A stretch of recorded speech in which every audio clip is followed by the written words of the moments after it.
안녕하십니까? 예, 오늘 말씀은 베드로전서 3장 8절에서 12절 말씀이 되겠습니다.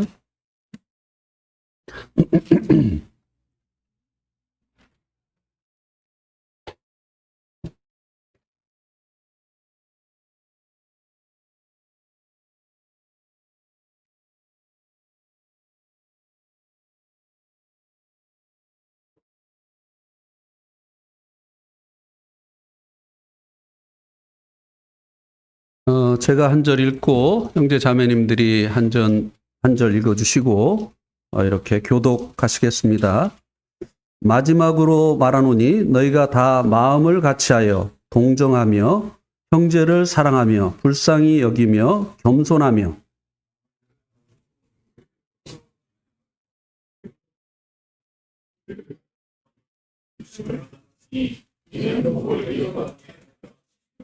그러므로 생명을 사랑하고 좋은 날 보기를 원하는 자는 혀를 금하여 악한 말을 그치며 그 입술로 거짓을 말하지 말고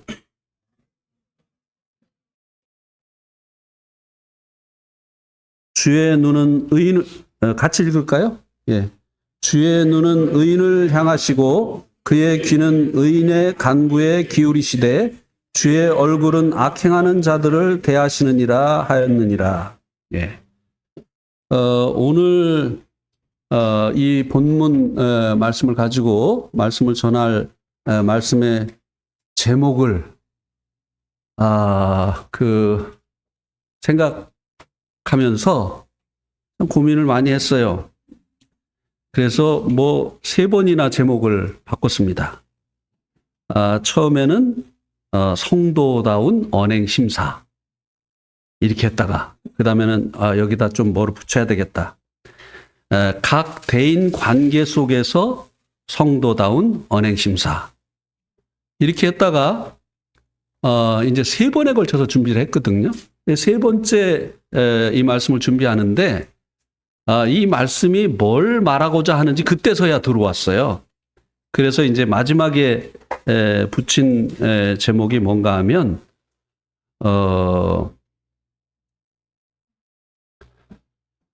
이게 긴데 좀 좋은 날은 다른 사람과의 그게 아니라 생명을 사랑하고 좋은 날 보기를 원하는 자. 다시 한번 10절. 생명을 사랑하고 좋은 날 보기를 원하는 자. 예.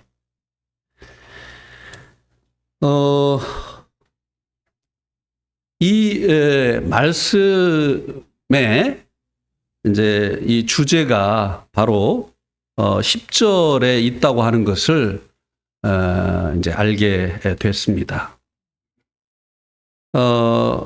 생명을 사랑하고 좋은 날 보기를 원하는 자가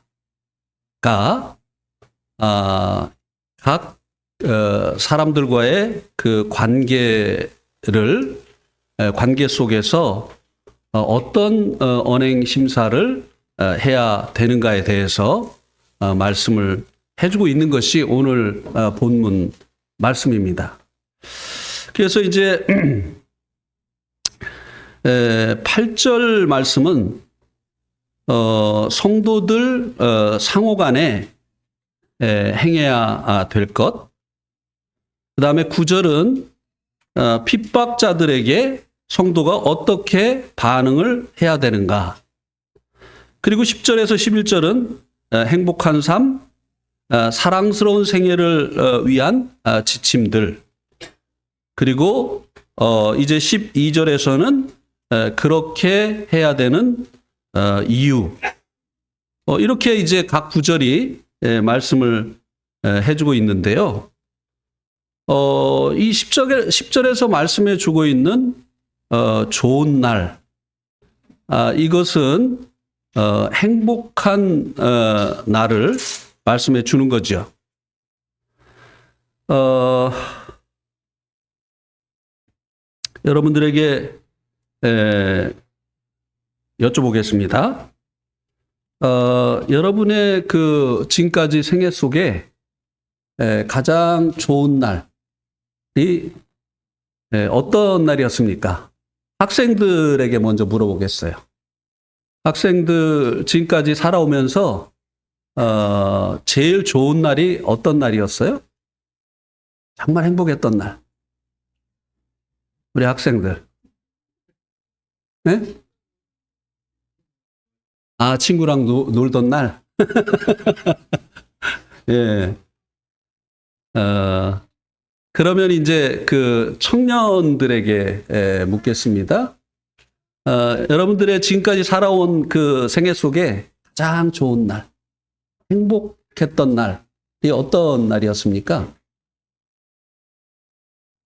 어떤 날이죠? 비싼 거 먹을 때, 예, 노는 거에서 이제 비싼 거로 또 이제, 예. 그러면 이제, 나머지 어른들에게, 여러분들이 지금까지 살아오시면서 가장 행복했던 날이 어떤 날입니까?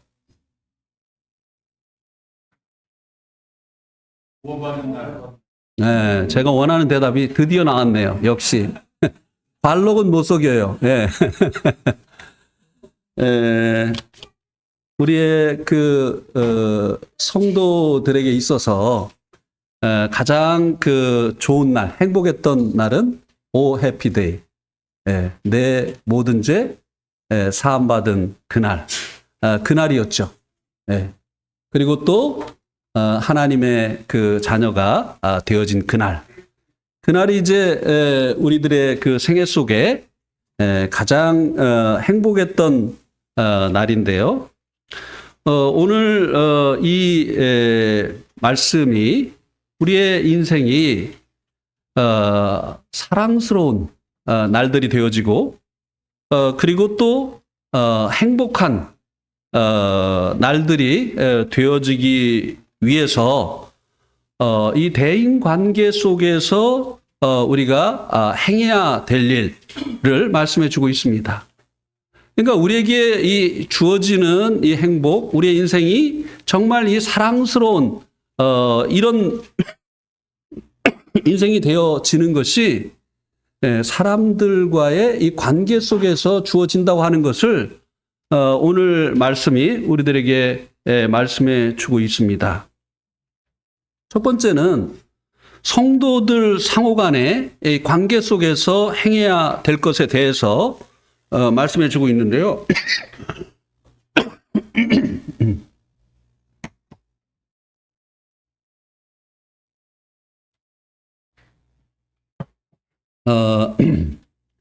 그 전에 8절 처음 시작을 마지막으로 말한다고 하는 이 말씀으로 시작을 해주고 있는데요. 이 베드로전서 3장은 이 서신의 마지막이 아닙니다. 그래서 여기서 말하고 있는 이 마지막은 이 서신의 이제 결론을 말하고 있다는 그런 의미는 아니고요. 지금까지 여러 사람들과의 관계 속에서 어떻게 행해야 되는가를 말씀하면서 그 부분에 있어서 이제 마지막으로 말씀해 주고 있다고 하는 것입니다. 특별히 이제 8절은 성도들 상호 간에 이 행해야 될 것, 성도들과의 관계 속에서 행해야 될 것을 말씀해 주고 있는데요.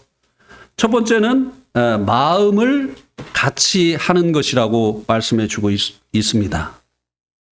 이것은 주님의 기도, 성도들을 위한 기도 제목 가운데 한 가지였습니다. 그러면 요한복음 17장 11절을 한번 보시기 바랍니다. 요한복음 17장 11절.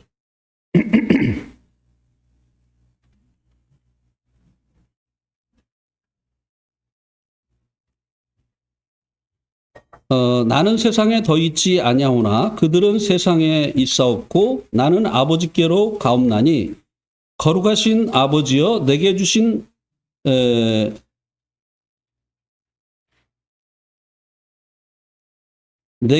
아버지의 이름으로 그들을 보존하사 우리와 같이 그들도 하나 되게 하옵소서. 주님께서 성도들의 보존과 그리고 성도들의 하나됨을 위해서 기도하셨죠. 그래서 주님의 성도들을 위한 그 기도 제목 가운데 하나가 바로 성도들의 하나됨이었습니다. 성도들이 하나가 되어지려고 하면 마음을 같이 하는 것이 전제가 되어져야 되겠죠. 마음이 하나 되지 못하면 성도들이 하나 되어지는 것이 불가능하기 때문입니다. 그리고 우리가 이제 마음을 같이 해야 되는 이유는 우리가 이미 하나이기 때문이라고 하는 것입니다. 우리가 이제 마음을 같이 해서 우리를 하나 되게 만드는 것이 아니라 성령님께서 이미 우리들을 하나 되게 하셨기 때문에 한 마음을 가져야 된다고 하는 것을 에베소서 4장 3절에서 말씀해 주고 있습니다. 성령의 하나 되게 하신 것을 힘써 지켜라. 성령께서 이미 우리들을 그리스도의 몸 가운데로 이제 연결시켜 주시어서 우리가 몸 안에서 하나가 되어졌기 때문에 하나기 때문에 하나 되게 하신 것을 힘써 지키라고 말씀해 주고 있습니다. 우리는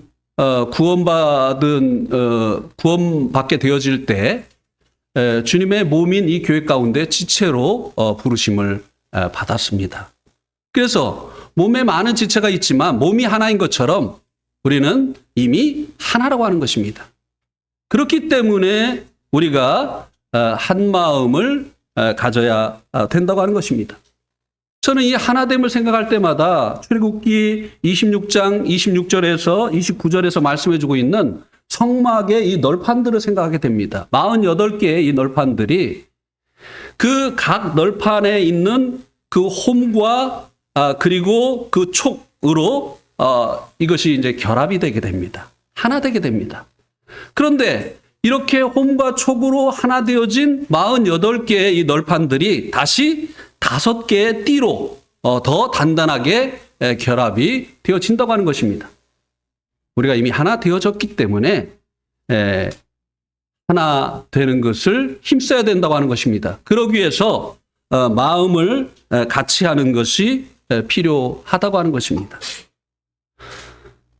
여기에 우리들의 이제 이 성도들의 이제 행복이 있는 것이죠. 마음이 나누어지고 다투고 분열하는 곳에서는 행복을 맛볼 수가 없습니다. 그런 시간들은 좋은 날이 아니에요. 성도들에게 이제 교회 안에서 마음이 나누어지고 다투고 분열하고 하는 이런 시간들은요, 행복한 날이 아니라고 하는 것입니다. 그래서 이제 성도들이 자신의 그 생애가 정말 그 사랑스럽고 그리고 행복한 좋은 날들이 되기를 원한다고 한다면 마음을 같이 해야 된다고 하는 것입니다. 그 다음에 이제 동정을 하라고 말씀해 주고 있는데요. 이 동정이라고 하는 것은 상대방의 입장이 되어 보는 것을 말씀해 주고 있는 것입니다. 내가 아프지 않지만 아픈 사람의 입장에 서 보는 것이고, 나는 기쁘지 않지만 지금 기쁜 일이 있는 그 사람의 입장에 서 보는 것. 이것이 바로 이 동정을 하는 것이라고 하는 것입니다. 이것에 대해서 빌립보서 2장 4절에서 좀 달리 말씀을 해주고 있는데요. 한번 빌립보서 2장 4절 한번 보시기 바랍니다.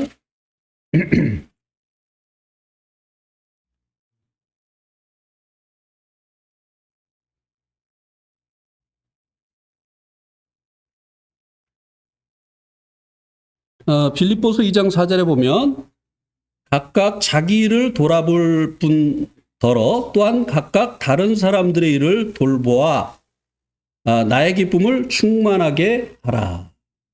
예.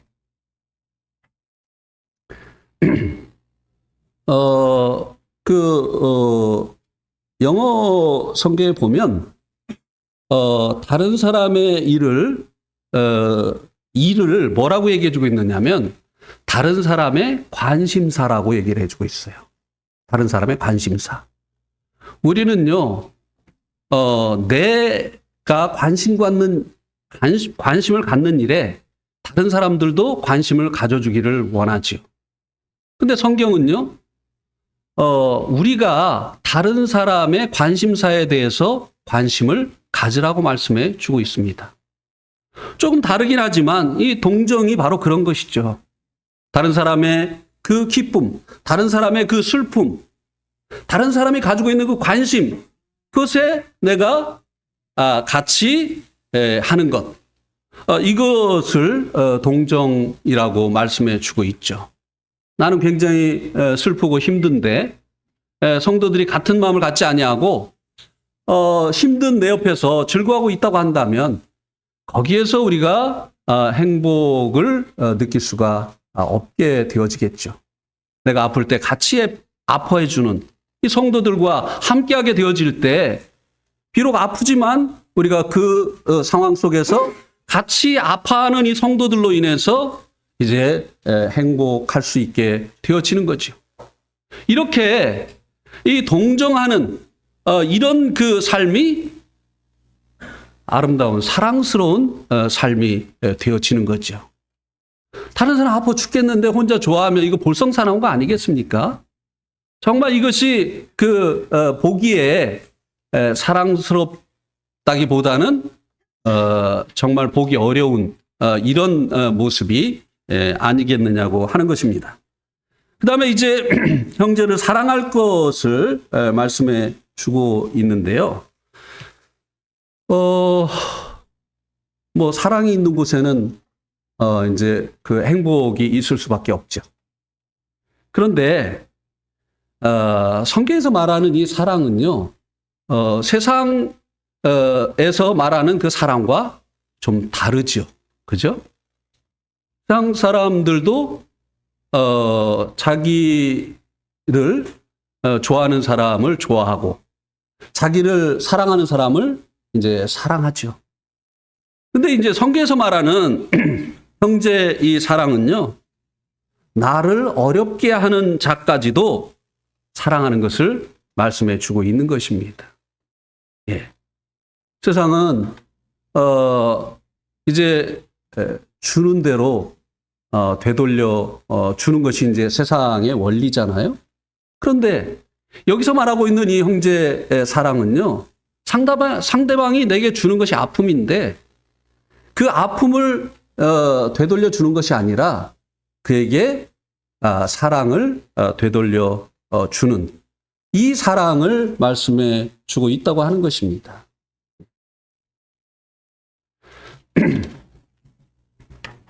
그 다음에 이제 성도 상호 간에 서로 불쌍히 여기라고 말씀해 주고 있는데요. 상대방의 그 연약함을 담당해 그것을 이제 마음으로 받고 그리고 담당해 주는 것을 말씀해 주고 있습니다. 특별히 강한 자가 연약한 자의 그 약함을 받아주고 그리고 그것이 강함이 되어줄 수 있도록 도와주는 것을 말씀해 주는 것이죠. 그래서 로마서 15장 1절에 믿음이 강한 자가 약한 자의 약점을 담당해 주라고 했죠.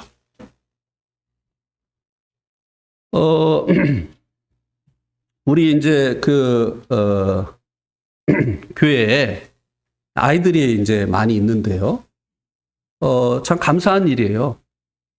우리 그 모임의 성도들 중에 연세가 많이 든 분이 많이 계신데 또 이렇게 이제 어린아이들을 또 주시어서 얼마나 감사한지 모르겠어요. 지금 많은 교회들이 주일학교가 없습니다. 왜냐하면 젊은 사람들이 이제 교회를 찾지 않기 때문이죠. 예. 그래서 이제 이 아이들이 이제 있게 하시는 하나님의 이제 은혜를 우리가 이제 받고 있는데요. 아이들이요, 어릴 때 이제 말을 시작하면 이제 제일 먼저 하는 말이 이제 엄마지 않습니까? 근데 엄마라는 말도 처음에는 제대로 이제 못하죠. 어떤 애는 뭐 이렇게 하기도 하고 그렇게 하는데, 어린아이가 엄마를 마라고 한다고 해서 그것을 책망을 하고 무시하고 너는 엄마도 못하냐 이렇게 하는 그 언니나 또 형이나 이런 사람이 없잖아요. 어리기 때문에. 그렇게 하는 것이기 때문에 그것을 받아주고 그리고 그것을 이해해 주려고 하고 이렇게 하지 않습니까? 그래서 우리 성도들 상호간에 이런 그 연약함을 보게 되어질 때 그 연약함을 이제 받아주고 그리고 그 연약함이 이제 강함이 될 수 있도록 해주는 그 같은 것이 서로를 불쌍히 여기는 것이라고 할 것입니다. 근데 이제 이런 분위기가 안 되면 외식하게 돼 있어요. 자기의 그 영적인 수준 이상의 어떤 그 행동을 하려고 하고 말을 하려고 하고 그리고 나중에는 이제 그게 감당이 안 돼 가지고 이제 어려움이 되고 하는 이런 일들이 실제적으로 이제 일어나게 되어지는 것이죠. 그 다음에 이제 이 마지막으로 겸손에 대해서 말씀해 주고 있는데요. 이 겸손은요, 현대 사회에서는 인기가 없는 덕목입니다. 왜냐하면 현대 사회는 무한 경쟁 시대이기 때문에 이 경쟁에서 살아남기 위해서는 자기를 선전해야 됩니다. 그래서 자기가 높은 자리를 이제 그렇게 해서 이제 자기가 높은 자리를 차지하게 되어지는 것이 이제 현대 사회이기 때문에 자기를 이제 낮추고 그리고 상대방을 높이는 이 겸손은요, 현대 사회에 그렇게 인기가 없는 그런 덕목입니다. 그러나 우리들이 이제 이 행복한 삶, 그리고 우리들의 이 생애가 아름다운 생애가 되기 위해서 필요한 것이 바로 이 겸손이라고 하는 것입니다. 겸손은요, 자기를 높이는 것이 아니라 상대방을 귀히 여기고 상대방을 높이는 것으로 나타나는 것이라고 하는 것입니다. 빌립보서 2장 3절을 한번 보시겠습니다. 빌립보서 2장 3절에 보면 아무 일에든지 다툼이나 허용으로 하지 말고 오직 겸손한 마음으로 각각 자기보다 남을 낮게 여기고. 어떤 그 일을 하게 될 때 이제 혼자 하는 일이 아니고 같이 하게 되어질 때 필요한 것을 말씀해 주고 있는데요. 그 중에 하나를 말씀해 주고 있죠. 아무 일이든지 다툼이나 허용으로 하지 말아야 된다고 하는 거죠. 다툼은 경쟁하는 거죠. 네가 하는데 내가 왜 못하냐. 이런 이제 주님이 주신 마음이 아니라 이제 경쟁심, 육으로부터 출발하게 되어진 이런 일을 하지 말라는 것이죠. 그리고 하나님의 영광을 위해서가 아니라 또 다른 사람의 유익을 위해서가 아니라 자기의 영광을 위해서 하는 이런 것으로 인해서 하지 말라고 하는 것입니다.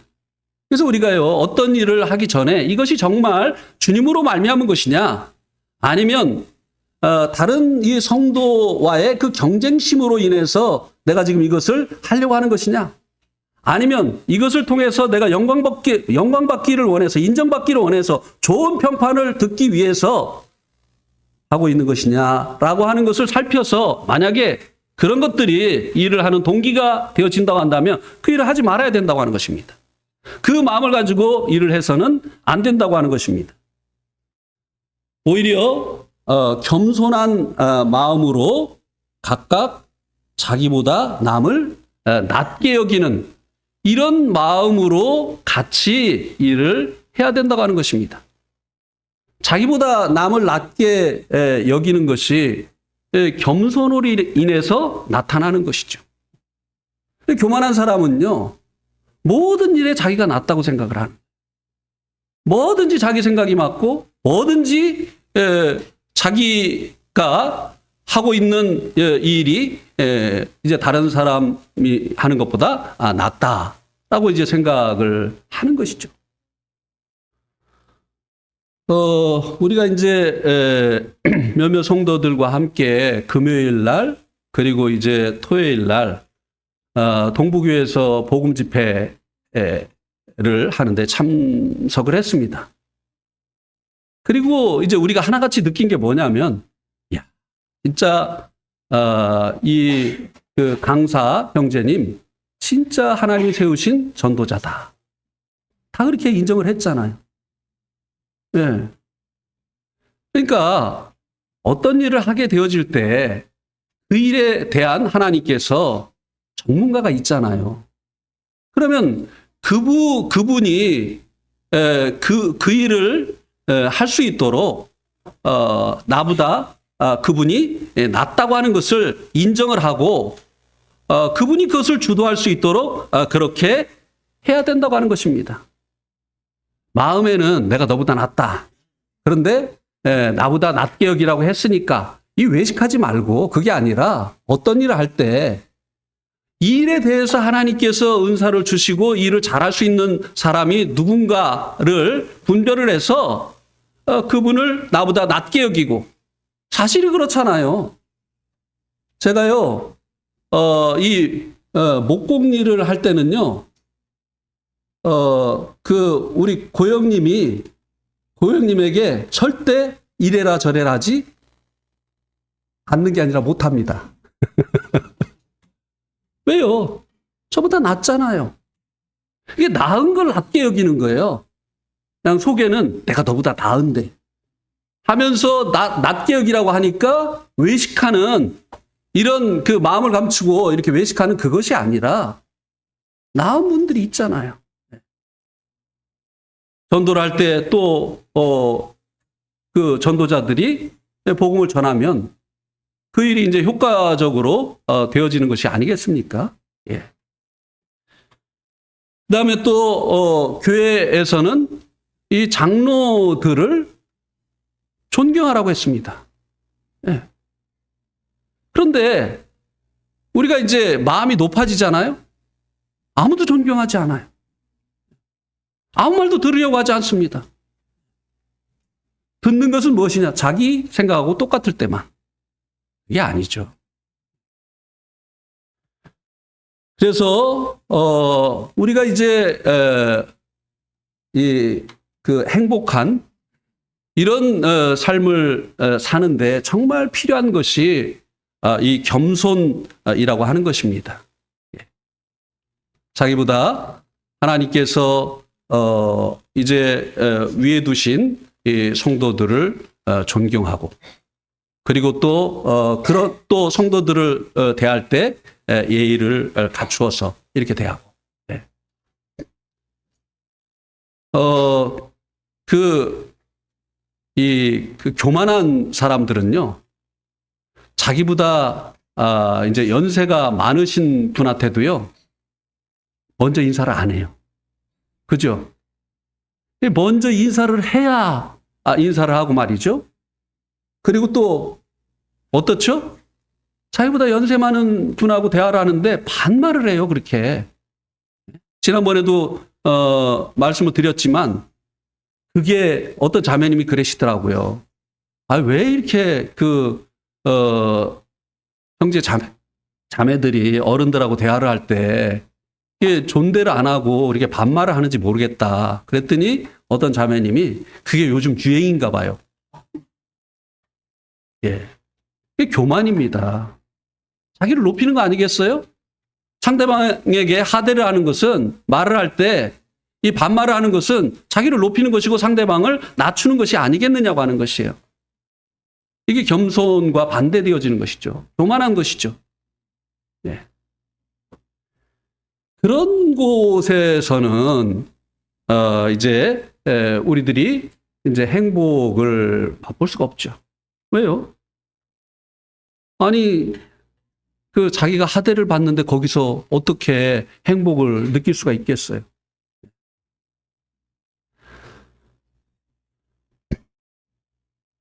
그 다음에 이제 9절에서는 핍박하는 자들에 대한 반응에 대해서 말씀을 해주고 있는데요.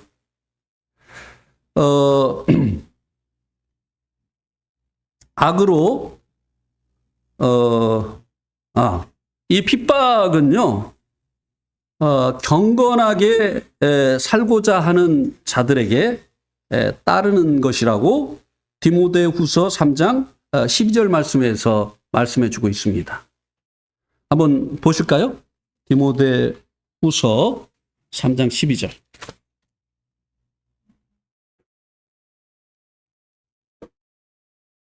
디모데후서 3장 12절. 무릇 그리스도 예수 안에서 경건하게 살고자 하는 자는 뭐를 받는다고요? 박해, 핍박. 네. 세상은 참 이상한 것 같아요. 왜냐하면 교회가 또 교회에 다니는 이 성도들이 경건하지 않다고 비방을 합니다. 교회 사람들이 세상 사람들하고 다를 바가 없다는 거예요. 그래서 이제 이 세상 사람들이요 교회를 비방을 합니다. 근데요 자기 주변에 경건한 사람이 있으면요 핍박을 해요. 회식을 이제 할 때 군대에서 이제 저는 경험을 했습니다만 지금은 이제 많이 이제 좋아졌다고는 해요. 그래서 회식을 할 때나 직장에서 회식을 할 때 이제 술잔을 이렇게 돌리지 않습니까? 그런데 나는 그리스도인이기 때문에 술 먹지 않습니다. 교회 성도들이 경건하기를 원하고 그렇지 못한 이 성도들을 보면서 교회를 비방하던 사람들이 정말 그 하나님 앞에서 살고자 하는 이런 성도들이 자기 주변에 있으면 핍박하더라는 거예요. 앞뒤가 꽉 막혀가지고 이런 식으로 하면 어떻게 직장 생활을 하려고 하는 거야? 참 세상은 참 이상해요. 자기 주위에 이 경건한 사람들이 있으면요, 뭐가 부족한 사람처럼 이렇게 핍박을 하고 그리고 또 따돌리기도 하고 그렇게 하죠. 또 편법이나 뇌물을 거절하면 참 사람이 유도리가 없어. 그래가지고 어떻게 이 직장 생활을 하려고 해? 그리스도인이기 때문에 신앙 양심을 지키기 위해서 편법을 거절하고 그리고 뇌물을 거절하는 것인데, 이제 경건하게 살려고 하는 것인데, 오히려 자기 주변에 이런 사람들이 있으면 교회를 비방하던 사람들이 교회가 너무 세속적이다, 세상하고 다를 바가 없다, 예수 믿는 사람들은 도대체 입만 천국 가는 것이냐, 이렇게 이제 하던 사람이 자기 주위에 그런 사람들이 있고, 그러면 오히려 핍박을 하더라고 하는 것입니다. 그래서 이 경건하게 살고자 하는 이 성도들은 핍박을 받는다고 성경이 말씀해 주고 있고 우리들이 실제적으로 경험하는 바입니다. 예, 그리스도인인 거 감추고 한 잔 주면 한 잔 같이 먹고 이렇게 하는 사람은요 핍박 안 해요. 예. 그리고 적당히 그 편법을 사용하자고 할 때 눈 감아주고 그렇게 하고, 그 뇌물 주자고 하면 뇌물 주고 뇌물 받고, 그리스도인인 것을 감추고 신앙 양심을 저버리고 이렇게 하는 사람들은요 핍박 안 받습니다. 참 사람이 유도리가 있다고 하고 말이죠. 근데 이제 그것이 문제가 돼가지고 이제 문제가 될 때는 이제 서로 그냥 발을 빼죠. 나는 그 일과 상관이 없다고 하고 말이죠. 네. 그래서 이제 이 그리스도인들이 이제 하나님 앞에서 또 신앙 양심을 가지고 살려고 하다 보면 이제 핍박을 받게 되는데요. 그래서 이제 고난이 따라오게 되는데요. 악을 악으로, 욕을 욕으로 갚지 말라고 하는 것입니다. 그들이 비방을 해도 같이 비방을 하고 맞대어서 무엇인가 내가 받은 그 상처를 되돌려 주려고 하는 이런 일을 하지 말라고 하는 것입니다.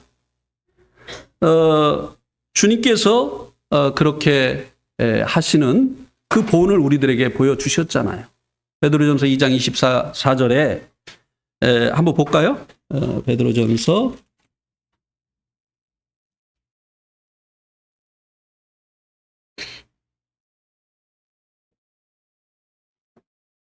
22절부터 보면요. 22절, 23절. 그는 죄를 범하지 아니하시고 그 입에 거짓도 없으시며 욕을 당하시되 맞대어 욕하지 아니하시고 고난을 당하시되 위협하지 아니하시고 오직 공의로 심판하시는 이에게 부탁하시며. 예수님이 그렇게 하셨잖아요. 예수님을 욕하셨지만 예수님은 맞대어서 욕하지 않으셨죠. 예수님께서 고난을 당하셨지만 예수님을 괴롭게 하는 그들을 맞대어서 위협하지 않으셨다라고 하는 것입니다. 그래서 우리들이 신앙을 인해서 또 경건한 삶을 인해서 이제 고난을 당하게 될 때 주님을 생각하면서 맞대어서 맞대응을 해서는 안 된다고 하는 것입니다. 오히려 그들이 구원의 복을 얻도록 기도를 해야 된다고 하는 것이죠. 왜냐하면 우리도 구원받기 전에는 그랬잖아요.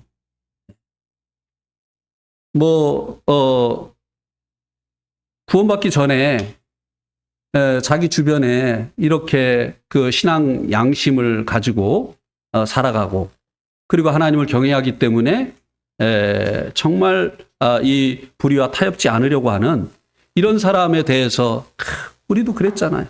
참 사람의 앞뒤가 꽉 막혔다. 이건 관례인데 자기가 뭐 그렇게 특별하다고. 내가 보니까 어떤 사람은 장로인데도 한 잔씩 하더라. 자기가 평신도가 돼가지고 뭘 그렇게 잘났다고. 우리도 그렇게 했었잖아요. 그런데 우리 주변에 있는 사람들이 그런 욕을 받으면서도 고통을 당하면서도 우리들을 위해서 기도해 줬던 거예요. 우리들이 구원의 복을 받도록 맞대응하지 않고 우리들에게 그렇게 해주었기 때문에 우리들이 오늘에 이룰 수 있게 되어진 것이라고 하는 것입니다. 그래서 우리들도 그렇게 해야 된다고 하는 것입니다. 그렇게 하지 아니하면요, 내가 이제 고통을 당했으니까 너도 좀 고통을 당해봐라. 이렇게 하면요, 속이 시원할 것 같지만 주님이 기쁨을 주시지 않아요. 그렇게 하고 나면 마음이 오히려 불편합니다. 행복하지가 않아요. 네. 우리 그럴 때 있잖아요. 이거는 이제 신앙 때문에 고난받는 건 아닌데 가끔 운전하다가 너무 경우 없이 하는 사람들 있잖아요. 그때 이제 너무 화가 나가지고 창문 딱 열고 한번 쏟아붓고 나면 속이 시원합니까? 안 그래? 에? 시원해? 좀 이상한데. 예. 그래가지고 확 쏟아부으면 상대방이 또 가만히 있어요? 그래서 싸움 벌어지고 나면요, 얼마나 후회스럽습니까? 더 이상 나갈 수가 없잖아요. 상대방이 그렇게 하면. 그 다음에 어떡할 거예요? 주먹 다짐할 거예요? 어떡할 거예요? 아니잖아요.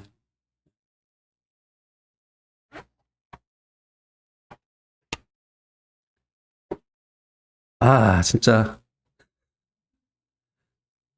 우리 이봉영 형제님 부부가 네팔에 왔을 때 제가 진짜 보여줘서는 안 되는 그런 모습을 보여줬어요.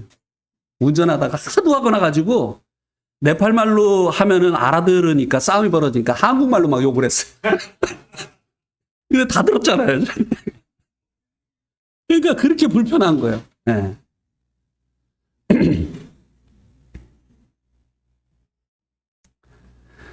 어,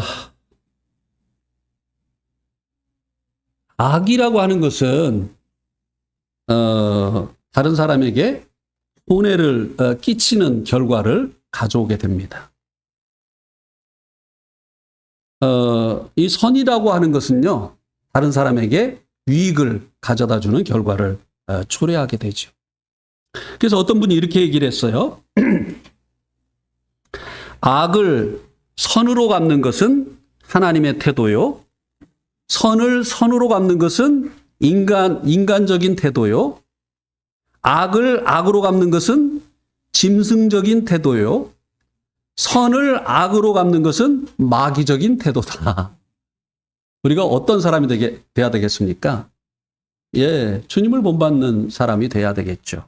그래서 주님은 욕을 받으시되 욕하지 아니하시고 또 고난을 당하시되 위협지 아니하시고 오직 공의로 심판하시는 하나님께 의탁을 하시고 친히 그 몸으로 나무에 달려 우리의 죄들을 담당해 주셨잖아요. 오히려 주님이 받으신 그 고난을 주님께서 우리들을 위한 이 대속의 은총으로 갚아주시지 않았습니까? 그래서 우리들이 어렵게 하는 그 사람을 어떻게 하면 우리도 좀 이 어렵게 할까? 이런 거 연구하지 마시고요. 예. 그 사람을 위해서 기도하시고 특별히 그 사람이 구원받을 수 있도록 기도를 하셔서 그 사람이 이제 구원받고 우리는 또 주님을 닮아가는 이런 기회가 되어질 수 있도록 하시면 좋겠습니다. 그 다음에 이제 10절에서는 이제 사실 이제 8절하고 이제 9절에서 말씀해 준 것을 이제 정리해서 말씀해 주고 있는데요. 생명을 사랑하고 좋은 날 보기를 원하는 자들에게 주신 이제 지침인데요.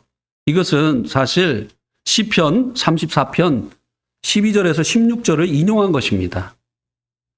시편 34편 12절에서 16절에 있는 말씀을 인용을 한 것인데요. 여기 이제 생명을 사랑하고 라고 하는 것은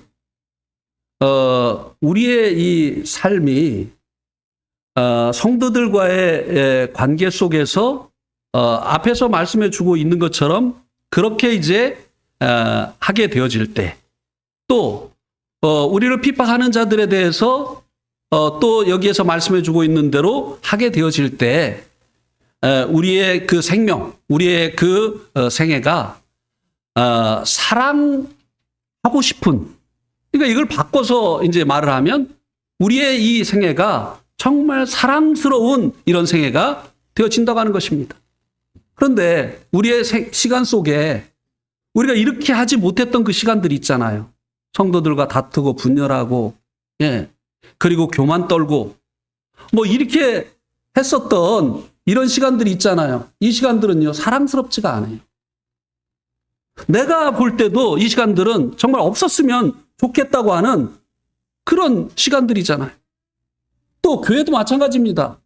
교회가 한 마음이 되어서 성도들이 사랑하고 또 서로를 존중하고 이렇게 이제 한 그런 시간들은 정말 사랑스러운 시간들이죠.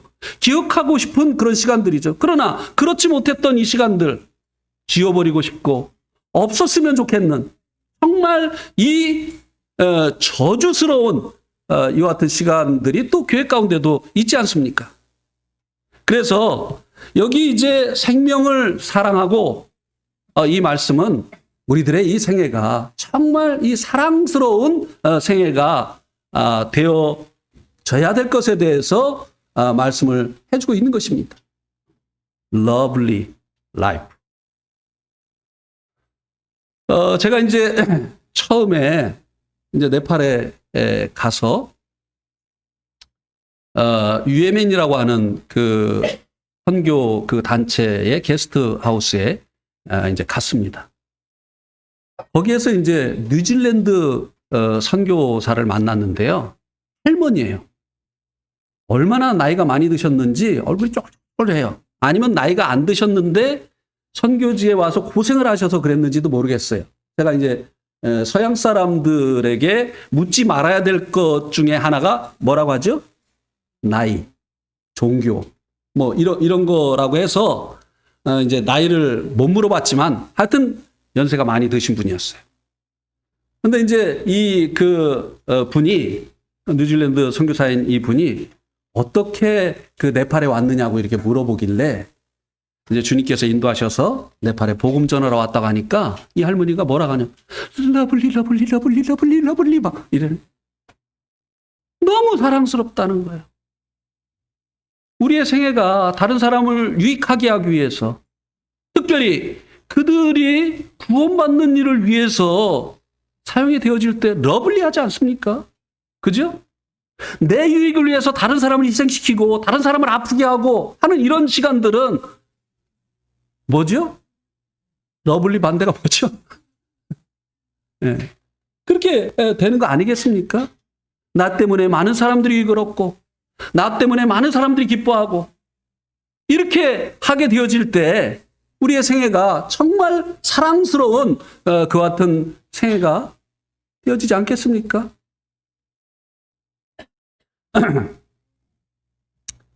그리고 이제 좋은 날 이것은 이제 시편 34편 에서 말씀해주고 있는 이 좋은 날은 행복한 날을 이야기를 하는 것이죠. 그러나 여기 이제 이 베드로가 이것을 인용해서 말씀해 주고자 하는 이 좋은 날은 사실은 주님 오시는 날이죠. 그죠? 우리의 이 생애가 정말 이 사랑스러운 생애가 되어질 때 주님 오시는 날이 어떤 날이 됩니까? 좋은 날이 되죠. 그죠? 아이들이 이제 엄마가 나갈 때 숙제 해놓고 그리고 방도 좀 정리를 해놓고 그렇게 하고 이제 놀아라 그렇게 해놓고 이제 엄마가 갔어요. 근데 숙제도 안 하고 그리고 방도 어질러 놓고 그런데 엄마가 왔어요. 엄마가 오는 시간이 행복한 시간이 될까요? 아니죠. 두렵겠죠. 우리가 정말 이 사랑스러운 생애를 살다가 주님 오시는 날을 맞이하게 되어질 때 정말 행복한 날이 되겠죠. 그죠? 제가 지난 주간도 말씀을 드렸지만 구원받고 여전히 자기의 그 욕심을 채우기 위해서 살았어요. 그래서 교회도 올 수 없었고 또 시간도 물질도 그 어느 것도 주님을 위해서 드리지 못해서 자기에 대해서는 부유한 삶을 살았지만 하나님께 대해서는 가난한 삶을 살다가 주님을 맞이하게 되어진다고 하면 그날이 행복한 날이 되어지겠느냐고 하는 것입니다. 그래서 우리가 이제 주님 오시는 그날이 우리들에게 행복한 그런 날이 물론 구원받았으니까 다 행복하겠죠. 그러나 그 정도의 차이가 있을 것이라고 하는 것입니다. 그래서 주님 오시는 날이 이 행복한 날이 되기 위해서 혀를 금하여 악한 말을 그치라고 하는 것입니다. 우리의 언어 생활이 다른 사람을 해롭게 하는 것으로 나타나지 않게 해야 된다고 하는 것입니다. 그죠? 예. 이 말만 하면 상처를 주는 이런 말을 하는 경우가 있죠. 그런데 어떤 사람은 말을 하면 다른 사람을 행복하게 해줘요. 그죠? 그래서 듣고 싶어요. 근데 어떤 사람이 입을 벌리면 제발 그만. 제발 그만. 이런 경우가 있지 않습니까? 그래서 혀를 금하여 악한 말을 이제 그치라고 하는 것입니다. 그 악한 말 중에 대표적인 것이 무엇입니까? 그 입술로 거짓말을 말하지 말라. 이 거짓말, 악한 말 중에, 다른 사람을 해롭게 하는 말 중에 대표적인 것이 이 거짓말입니다.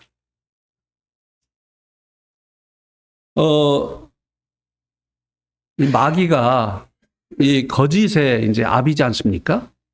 한번 요한복음 8장 44절 한번 보시기 바랍니다.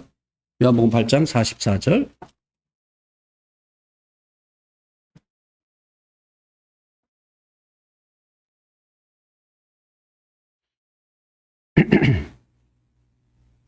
너희는 너희 아비 마귀에게서 났으니 너희 아비의 욕심대로 너희도 행하고자 하느니라. 그는 처음부터 살인한 자요 진리가 그 속에 없으므로 진리에 서지 못하고 거짓을 말할 때마다 제 것으로 말하나니 이는 그가 거짓말장이요 거짓의 아비가 되었습니다.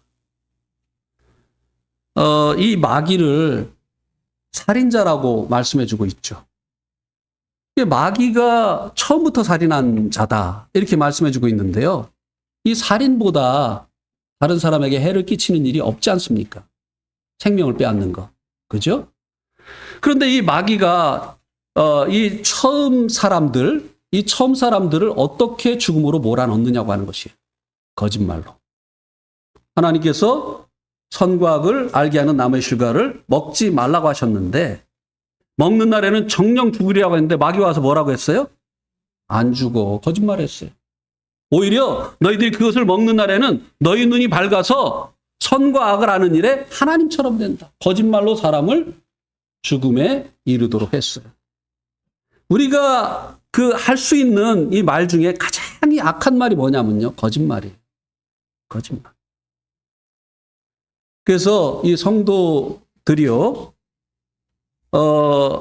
정말 주님 오시는 날 그날이 정말 기쁜 날, 행복한 날이 되어지기를 원한다고 한다면요. 우리 입에서 이런 악한 말들이 다른 사람들을 정말 해롭게 하는 이런 악한 말들이 나오지 않게 해야 된다고 하는 것입니다. 특별히 성경에서 말하고 있는 이 진리와 맞지 않는 것이 거짓말이에요. 네. 이 진리가 아닌 것을 가지고 살게 되어지면요. 그 시간은 다 잃어버린 시간이 되어지기 때문에 그렇습니다. 사단이 이 거짓말로 사람을 죽음에 이르게 한 것처럼 이 잘못된 것이 많은 사람들의 인생을 잃어버리게 한다고 하는 것입니다. 많은 성도들이 자기의 인생에 많은 시간을요. 잘못된 이 이야기, 사실은 진리가 아닌 이 거짓으로 인해서 잃어버리게 되어진다고 하는 것입니다. 제가 한 번은 강원도에 가서 그때는 이제 내비게이션이 없을 때인데요. 더군다나 네팔에 있다가 왔으니 얼마나 길 찾는 게 힘이 듭니까? 그래서 가다가 홍천인가 어디에 가가지고 이제 홍천 가기 전이었어요. 그래서 홍천으로 가서 이제 고속도로로 들어오려고 이제 이렇게 가고 있었는데 그 길가에 이제 한 분이 가고 계시더라고요. 그래가지고 홍천으로 가려면 어디로 가야 됩니까? 그러니까 이분이 내가 지금 글로 가고 있다고. 나를 태워주면 내가 알려주겠다고. 태워드렸어요. 그래가지고 이제 한참 가는데 여기 내려달라고 하고 일로 쭉 가라고 하더라고요. 가다 보니까 반대편으로 가고 있는. 그 시간 다 잃어버렸어요. 이런 거예요, 거짓이. 네. 진리가 우리의 인생을 빛나게 하는 것입니다. 참된 삶을 살게 하는 것입니다. 그런데 이 진리가 아닌 이 거짓이 우리의 인생을 잃어버리게 하는 거예요. 그래서 이 성도들은요, 악한 말을 그치고 거짓말을 하지 말아야 된다고 하는 것입니다. 아무리 자기에게 불리해도요. 그다음에 이제 11절에서는 악을 떠나 선을 행하고 화평을 구하며 그것을 따르라. 성도들의 언어가 이제 세상 사람들의 언어와 달라야 되는 것처럼 성도들의 행동까지도 세상 사람들의 그 행동과 달라야 하는 것을 말씀해 주고 있습니다. 악은 다른 사람들에게 해를 끼치는 결과를 가져오죠. 선은요, 다른 사람을 유익해 하는 결과를 가지고 옵니다. 근데 여기 보니까 악을 떠나라고 했어요. 이 떠나라고 하는 것은 의지적인 결단입니다. 그것이 악한 것을 알고 이해하고 그 끝나면 아무것도 아니에요. 신앙은요, 의지적인 결단입니다. 신앙생활은요, 몸으로 하는 거예요. 아는 것으로 끝나는 거 아무 의미 없어요. 그것이 악한 것이라고 하는 것을 알았다고 한다면 그것을 떠나야 되는 거예요. 의지적인 결단이 필요한 것입니다. 이거 악한 건데, 이거 의미 없는 건데, 아는 것으로 끝나면 안 되는 것이에요. 그래서 악에서 떠나고 선을 행하고 그리고 화평을 구하고 그것을 따르라고 하는 것입니다.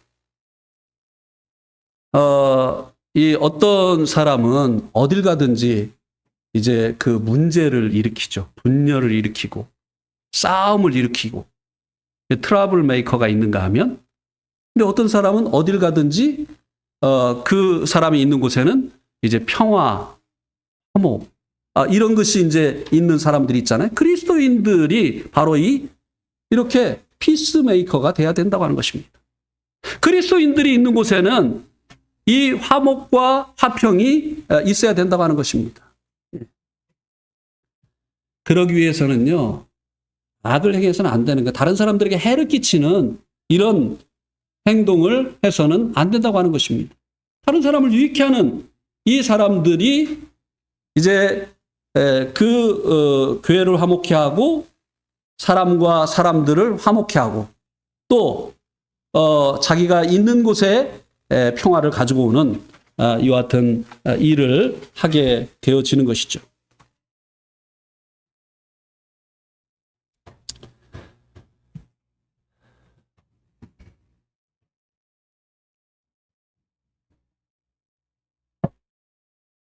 (12절은) 이제 마지막 말씀인데요. 이렇게 그리스도인들이 이제 해야 될 그 이유를 말씀해 주고 있는데요.